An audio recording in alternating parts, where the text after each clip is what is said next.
hajat kita, apapun doa kita, selalu bertawasul dengan surah Al-Fatihah. Tidak hanya gerakannya saja, artinya ketika ada sesuatu di dalam sholat kita, kita tahu solusinya.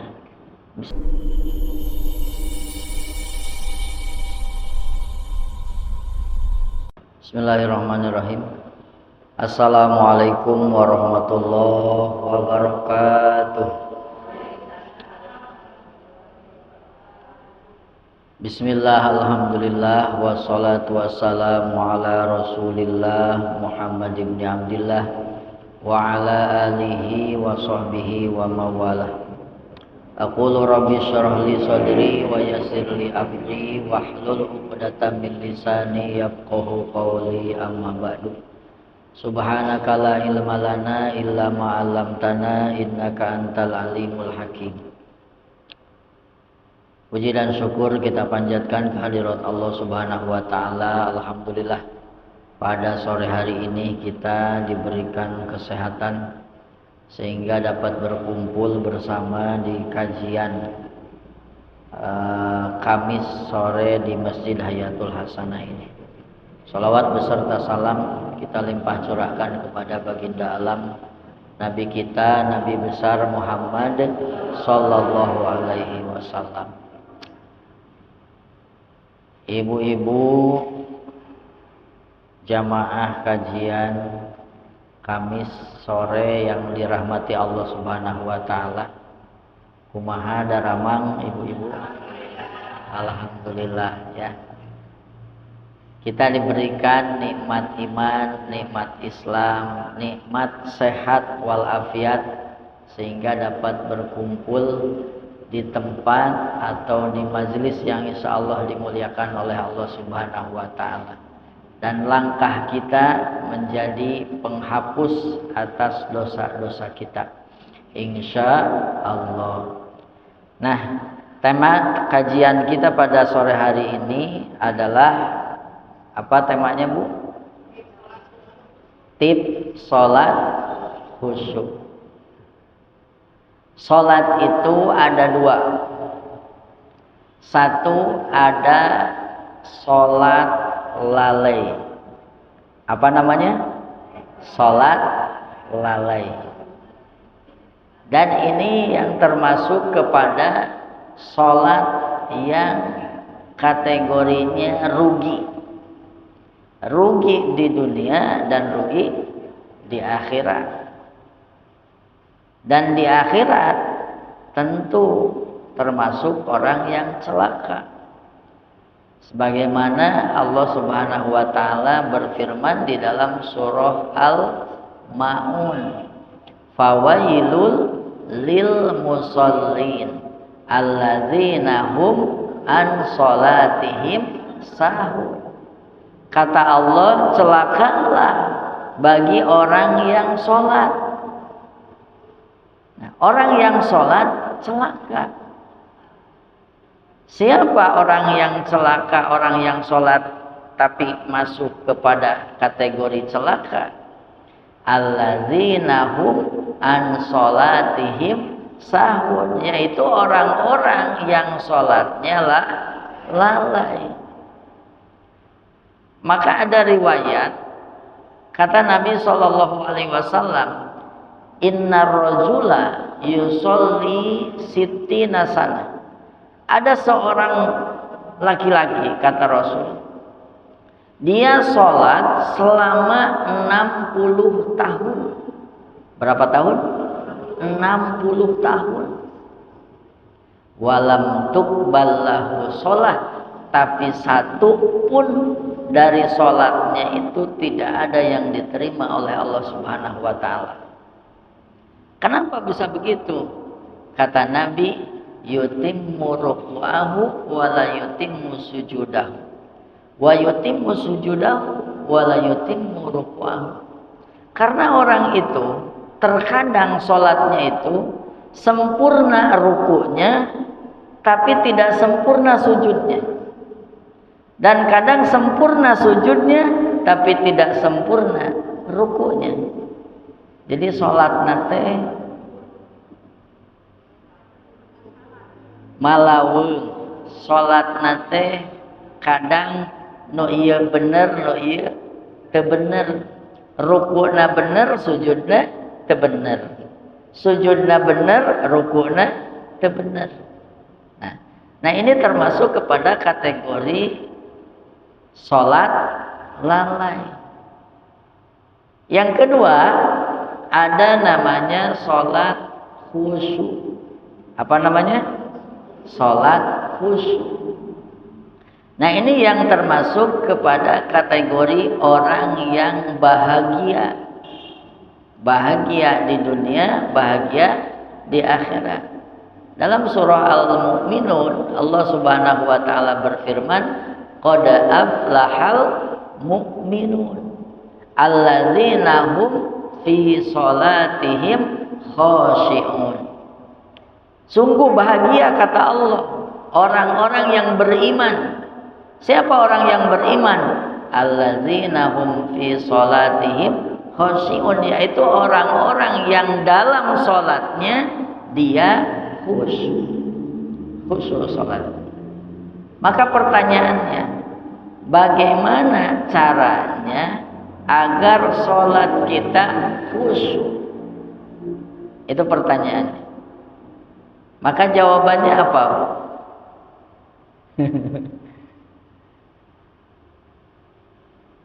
Bagaimana caranya atau tipsnya agar salat kita khusyuk? Sehingga kita termasuk orang yang bahagia kata Allah. Bahagia di dunia, bahagia di akhirat. Kira-kira jawabannya apa? Ada yang tahu? Jawabannya apa? Hah? Maka kata para ulama, diantaranya tipsnya adalah ini ada dua faktor. Ada faktor lahiriah atau zohiriah, ada faktor batiniah atau ruhaniah. Apa faktor lahiriahnya yang bisa menjadikan sholat kita ini khusyuk? Satu, faktor lahiriahnya adalah hilangkan segala sesuatu sebelum sholat apa yang membuat sholat kita terganggu. Apa katanya? Hilangkan segala sesuatu yang membuat sholat kita terganggu. Itu sudah sebelum sholat harus dihilangkan. Maka kata Nabi, diantaranya adalah la sholata bihadratit ta'am wala huwa yudafi'u al-akhbasah. Artinya tidak dulu melaksanakan sholat ketika sudah tersedia makanan. Jadi kalau kita mau makan atau sudah tersedia makanan, tiba-tiba azan waktu sholat, kira-kira sholat dulu atau makan dulu? Hah? Sholat dulu atau makan dulu? Maka jawabannya makan dulu. Lebih baik lagi makan ingat sholat daripada lagi sholat ingat makan. Begitu. Juga kata Nabi, tidak juga ketika seseorang itu sedang menahan hajatnya. Aduh, pingin BAB nih, udah mau sholat, pingin BAB dulu atau sholat dulu? Atau mau sholat kerasa ada kayak yang mau keluar angin, ditahan atau dikeluarin? Keluarin dulu, ambil lagi air wudhu. Maka ketika kita mau buang hajat terus waktu sholat, maka buang hajat dulu. Daripada nanti ketika sholat kita nggak fokus. Nah, jadi apapun yang kira-kira nanti akan mengganggu sholat kita, maka hilangkan dulu. Ibu kalau misalkan musim hujan nih, kita punya jemuran nih di luar, lagi menjemur pakaian. Pas waktu mau sholat, jemuran diangkat dulu atau sholat dulu? Hah? Kalau sekira-kiranya nanti akan mengganggu sholat kita, maka lebih baik angkat dulu jemurannya.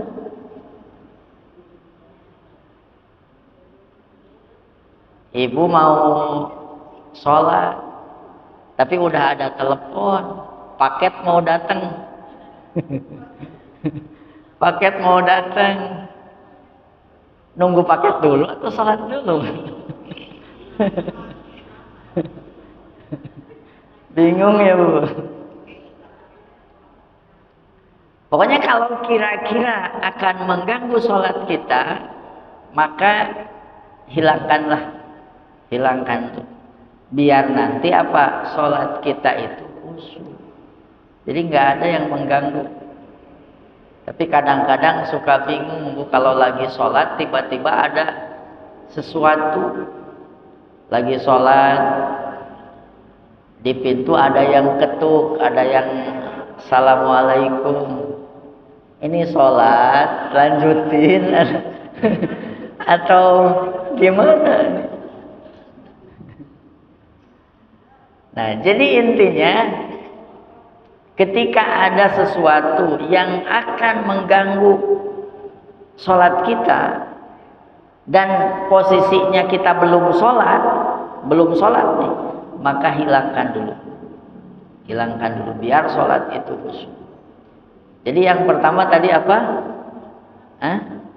Hilangkan sesuatu atau segala sesuatu yang akan mengganggu sholat. Kemudian yang kedua, sholatlah sesuai tuntunan Nabi Sallallahu Alaihi Wasallam. Kata Nabi, "Shollu kama ra'aitumuni usolli." Sholatlah kalian sebagaimana kalian melihatku sholat. Cuman yang jadi masalahnya, kita tidak pernah melihat Nabi sholat. Lalu bagaimana cara mengetahuinya? Maka sholatlah seperti apa yang para ulama dan guru-guru kita ajarkan sholat.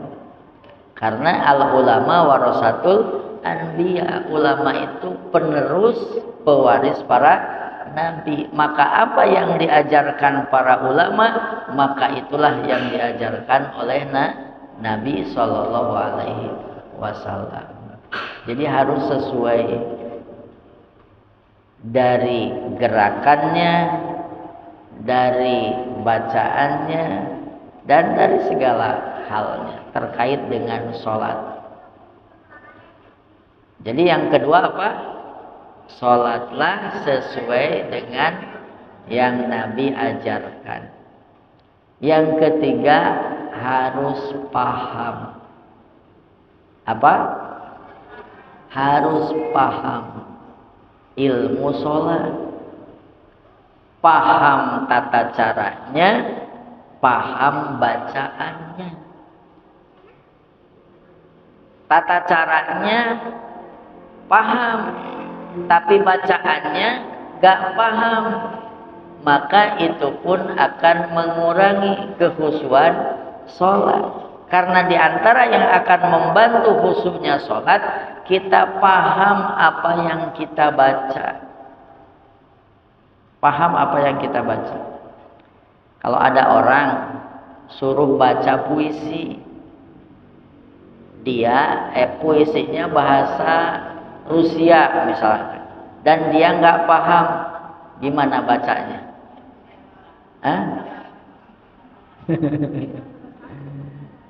pasti tidak akan meresapi, tidak akan sesuai. Kenapa? Karena dia tidak paham bagaimana intonasinya, bagaimana gerak tubuhnya.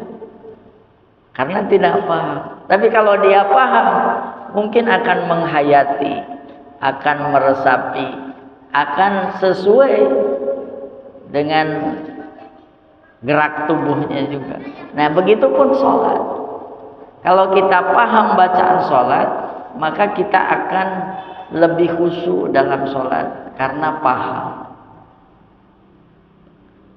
Apalagi sholat itu, terutama surah Al-Fatihah itu adalah satu-satunya surat yang ketika kita baca maka Allah langsung menjawabnya. Jadi surah Al-Fatihah itu satu-satunya surah dialog kita dengan Allah. Makanya kata Nabi SAW di hadis qudsi yang diriwayatkan dari Abu Hurairah radhiyallahu anhu, kata Nabi SAW, ketika seorang hamba membacakan Alhamdulillahirabbil alamin, cekurang teh gitu, kurang ke salat atau di luar salat membaca Fatihah, Alhamdulillahirabbil alamin, maka ini langsung dijawab oleh Allah. Kata Allah, hamadani abdi, hambaku telah memujiku. Wa idza qala, dan apabila si hamba ini berkata Ar-Rahmanir Rahim, qala Allah, maka Allah berkata majjadani abdi, hambaku telah mengagungkanku, kata Allah. Ketika si hamba ini berkata Maliki yaumiddin, maka kata Allah asna alayya abdi, hambaku telah memuliakan aku. Wa idza qala, dan apabila dia berkata iyyaka na'budu wa iyyaka nasta'in, maka kata Allah hadza baini wa baina abdi wa li abdi mas'al, ini antara aku dan hambaku, dan apapun yang hambaku minta maka aku akan kabulkan, kata Allah. Ini kan dua kata, iyyaka na'budu wa iyyaka nasta'in. Iyyaka na'budu itu adalah untuk Allah, sebagai persembahan kita kepada Allah. Wa iyyaka nasta'in itu adalah hak kita dari Allah, mendapat pertolongan Allah. Maka ketika kita membacakan iyyaka na'budu wa iyyaka nasta'in, kata Allah ini adalah antara aku dan hambaku, dan apapun segala yang hambaku minta aku kabulkan, kata Allah. Kemudian ketika hamba ini membacakan ihdinas siratal mustaqim siratal ladzina an'amta 'alaihim ghairil maghdubi 'alaihim waladdallin, maka kata Allah hadza li abdi wa li abdi mas'al, ini untuk hambaku, dan hambaku apapun segala urusannya atau permintaannya maka akan aku kabulkan, kata Allah. Nah, makanya di antara adab membaca surah Al-Fatihah itu, di antara adabnya adalah tidak menyambung antara ayat dengan ayat. Jadi bagusnya diwakaf, satu ayat satu ayat. Itu di antara adabnya.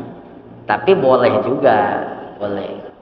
Kenapa? Karena ini adalah dialog antara seorang hamba dengan Tuhannya. Gitu. Jadi lamun orang ngobrol kan kudu iya. Naon istilahna sur bahasa Sunda mah kudu naon pertela, kudu jentre gitu, kudu ences. Sok urang lamun nyarios Bu ka suami, heg misalna nyariosna teh gancang teh pugu. Kumaha? Hah? Bapak tuh abdi nyuwun keun mun cek salah teh. Ai maneh ngomong naon?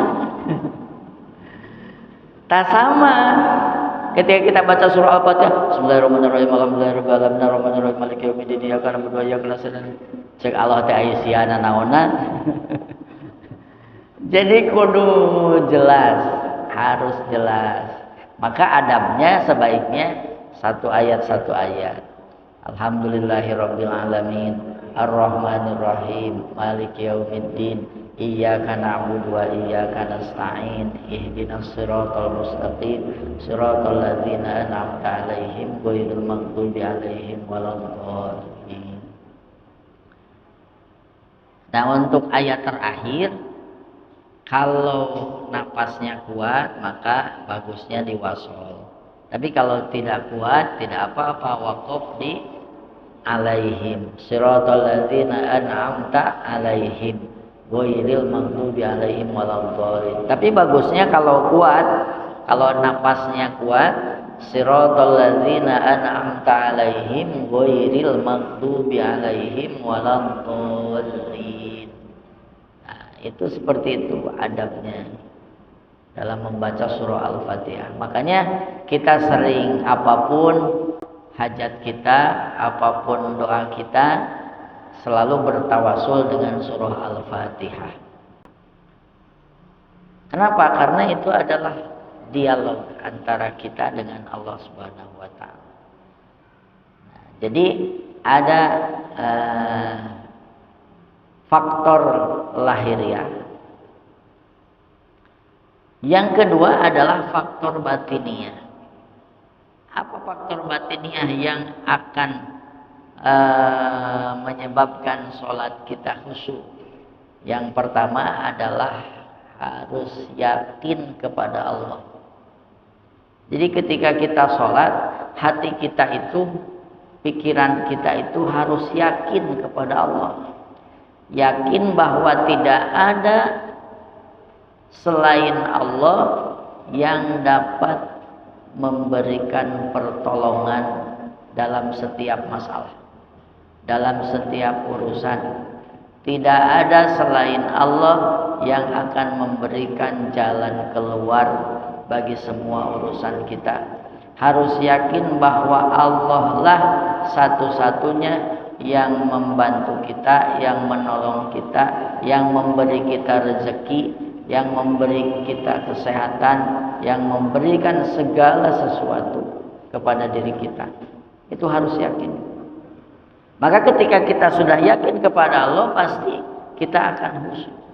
Kenapa orang atau kita tidak bisa khusyuk? Karena kita tidak yakin. Tidak yakin kepada Allah. Kenapa tidak yakin? Karena kita terlalu dan banyak berharap kepada selain Allah. Lebih yakin kepada Bang Emok daripada kepada Allah. Lebih yakin kepada tetangga daripada kepada Allah. Maka ketika kita sholat, kita tidak yakin. Tidak yakin. Karena tidak yakin Allah yang memberi. Allah yang memberikan kepada kita jalan keluar, memberi rezeki, memberi kesehatan dan lain sebagainya. Maka kuncinya adalah harus yakin. Harus yakin. Itu adalah faktor batiniah atau ruhaniyah. Kemudian yang kedua, faktor batiniah itu adalah kita harus melihat bahwa sholat itu penting.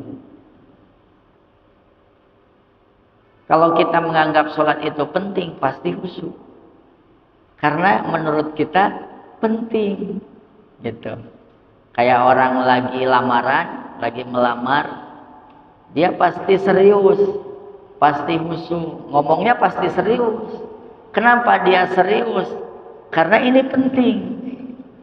Kalau dia tidak serius, tidak akan diterima lamarannya. Atau kita ada butuh sama seseorang, pasti kita ngomongnya serius atau tidak? Serius. Kenapa serius? Karena ini penting. Maka sholat pun sama, ketika menganggap sholat ini penting, pasti dia khusyuk, serius, bacaannya tartil, dia lebih fokus. Karena sholat ini dianggapnya penting. Meskipun sholat itu berat. Berat sholat itu. Kata Allah, fa innaha lakabiratun illa alal khoshiin. Sesungguhnya sholat itu berat. Berat. Kita lagi ngobrol-ngobrol, ada azan. Harusnya bagaimana? Harusnya buru-buru ambil air wudhu, kemudian sholat. Tapi apa yang kita lakukan? Aduh, berat. Memang berat. Bukan kata kita, kata Allah sholat itu berat. Illa alal khoshiin, kecuali bagi orang-orang yang bisa khusyuk sholatnya. Siapa yang akan khusyuk itu? Alladzina yadhunnuna annahum mulaqu rabbihim wa annahum ilaihi raji'un. Yaitu orang-orang yang punya keyakinan bahwa nanti dia akan kembali kepada Allah dan akan bertemu dengan Allah, dengan Tuhannya. Annahum mulaqu rabbihim, dia akan bertemu dengan Tuhannya, wa annahum ilaihi raji'un, dan dia akan kembali kepadanya. Jadi lamun orang geus yakin bahwa orang teh rek balik ke Allah, orang teh rek papanggih jeung Allah, rek dipenta pertanggungjawaban ku Allah, maka bakal khusyuk salat. Kunaon orang hese khusyuk salatna? Da urang mah teu yakin. Teu yakin. Makana salatna loba malaweung. Loba malaweung. Makanya di antara ciri salat yang lalai, ciri salat yang lalai itu dia lebih sedikit mengingat Allahnya daripada tidak mengingat Allahnya. Kita kalau lagi sholat banyak mengingat Allahnya atau banyak mengingat di luar Allahnya atau di luar sholatnya. Ketika Allahu Akbar itu langsung fokus mengingat Allah sampai selesai sholat, atau ketika Allahu Akbar itu malah ingat segala sesuatu. Nah itu ciri sholat kita itu lalai. Jadi di antara ciri sholat kita lalai itu lebih sedikit mengingat Allahnya daripada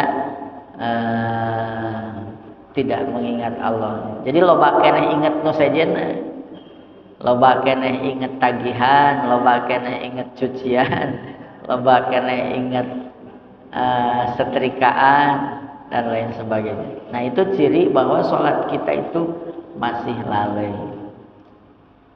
Nah itu jadi ada dua faktor, ada faktor lahiriah, ada faktor batiniah. Itu diantara yang membantu atau tips agar kita sholat kita adalah khusyuk.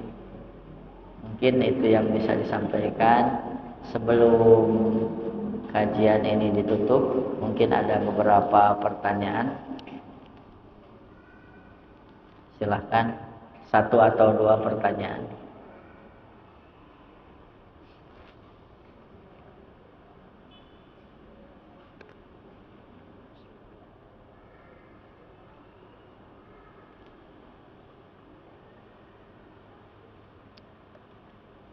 Ada?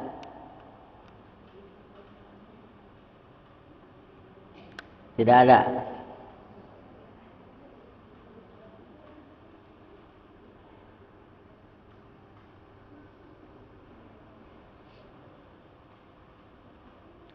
Terkait paham sholat itu, selain paham artinya juga paham tata caranya. Dan tata cara itu tidak hanya gerakannya saja. Artinya ketika ada sesuatu di dalam sholat kita, kita tahu solusinya. Misalkan kalau lupanya rakaat bagaimana, lupanya bacaan bagaimana, dan tahu bacaan apa yang lupa itu, sehingga solusinya akan tahu. Ketika lupa bacaannya sunnah, maka solusinya bagaimana? Ketika bacaan yang lupa itu fardu, maka solusinya bagaimana? Termasuk gerakan atau rukun gerakan, rukun af'al namanya, rukun pekerjaan seperti ruku, sujud atau lain sebagainya.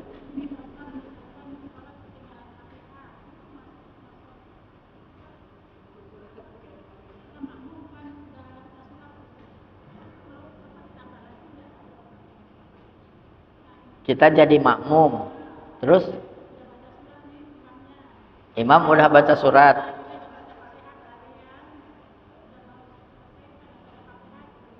kita makmumnya masbuk atau bukan masbuk?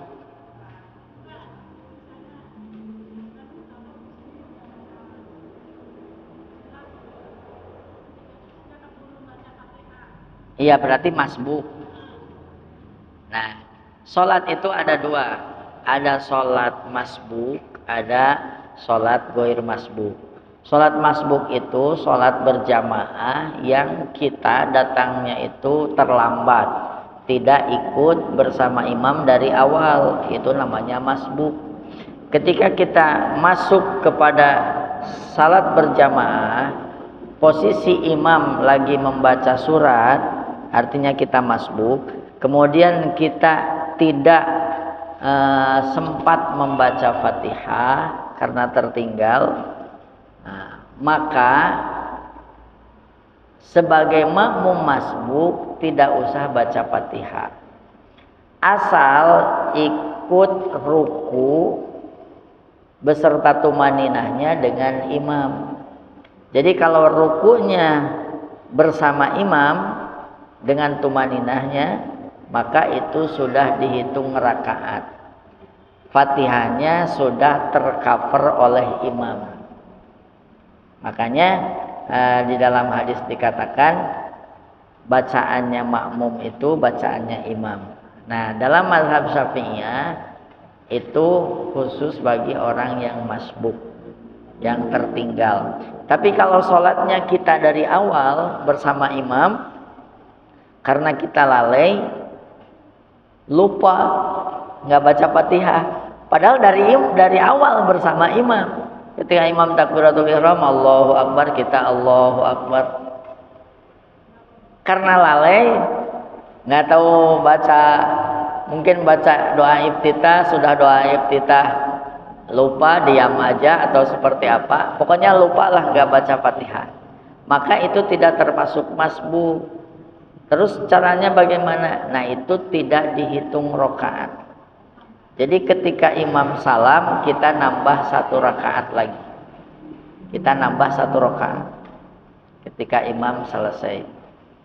Jadi bacaan rakaat yang kita tidak baca surah Al-Fatihah, maka dalam mazhab Syafi'i tidak dihitung rakaat.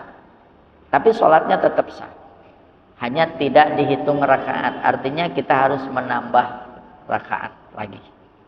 Mungkin seperti itu. Ada lagi?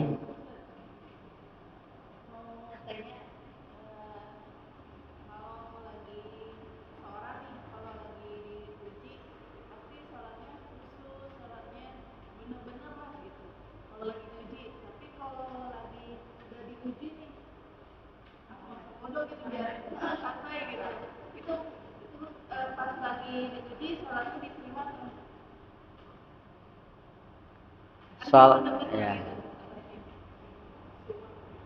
Yang namanya sholat itu ada yang mardud. Mardud itu yang tertolak. Yang kedua ada yang sahih atau sah. Yang ketiga ada yang makbul. Makbul itu yang diterima. Sholat yang mardud, sholat yang tidak diterima. Sholat yang bagaimana? Sholat yang tidak sesuai syarat dan rukunnya.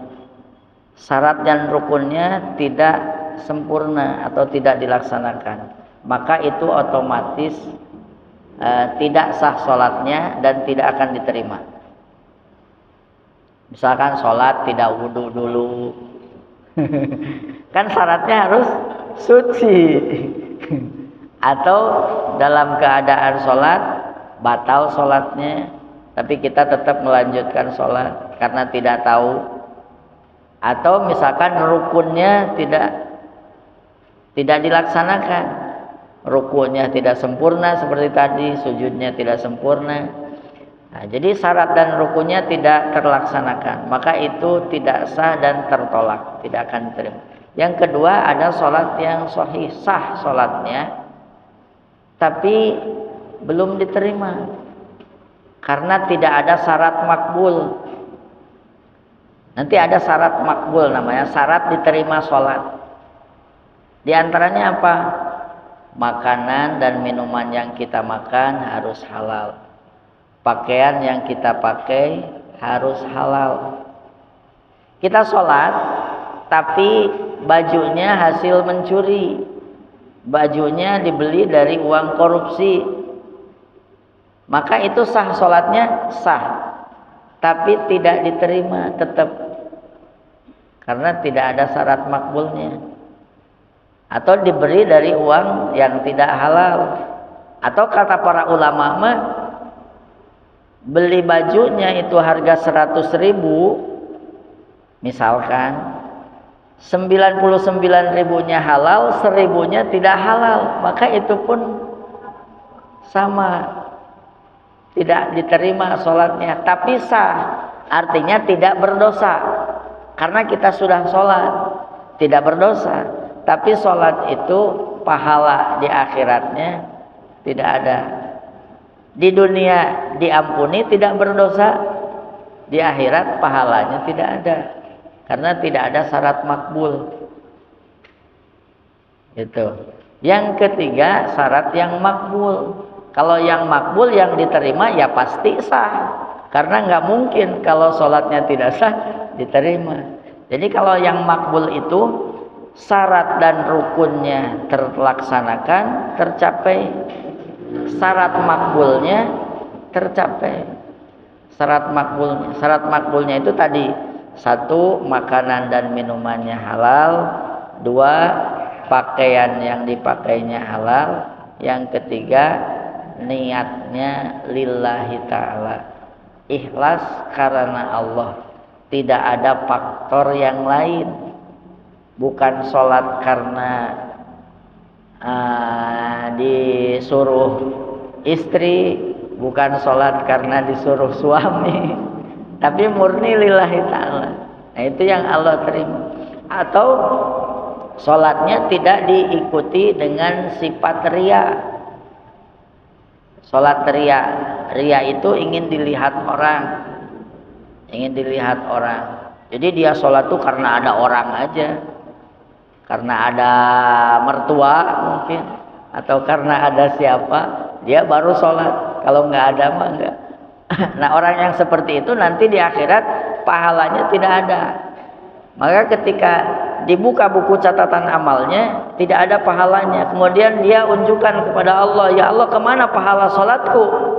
Maka kata Allah, izhabu ilal ladzina kuntum turaun. Cek bahasa orang maju nginit maneh kaditu tanyakeun ka jalma anu ku anjeun dipikaria. Pergilah, kata Allah, kalian tanyakan kepada orang yang engkau ria ketika sholat. Cek Allah teh baheula teh sholat teh lain karena aku, karena mertuamu. Tanya ke mertuamu mana pahala sholatnya, gitu. Jadi orang yang ria itu juga termasuk tidak ada syarat makbulnya di antaranya. Mungkin seperti itu. Jadi bukan masalah lagi sedih atau tidak sedihnya, masalah diterima atau tidaknya, tapi ada syarat makbulnya atau tidaknya. Begitu. Sudah? Cukup? Baik, kalau sudah cukup kita akhiri dengan pembacaan doa. Langsung aja. Allahumma shalli wa sallim wa barik ala sayyidina wa habibina wa syafi'ina wa karimina wa maulana Muhammad wa sallim wa radiyallahu tabaraka wa ta'ala an kulli sahabati Rasulullah ajmain. Amin. Bismillahirrahmanirrahim. Alhamdulillahirabbil alamin. Hamdan syakirin, hamdan na'imin, hamdan yuwafi ni'amahu wa yukafi mazidah. Ya Rabbana lakal hamdu kama yanbaghi li jalali wajhikal karim wa azimi sultanik.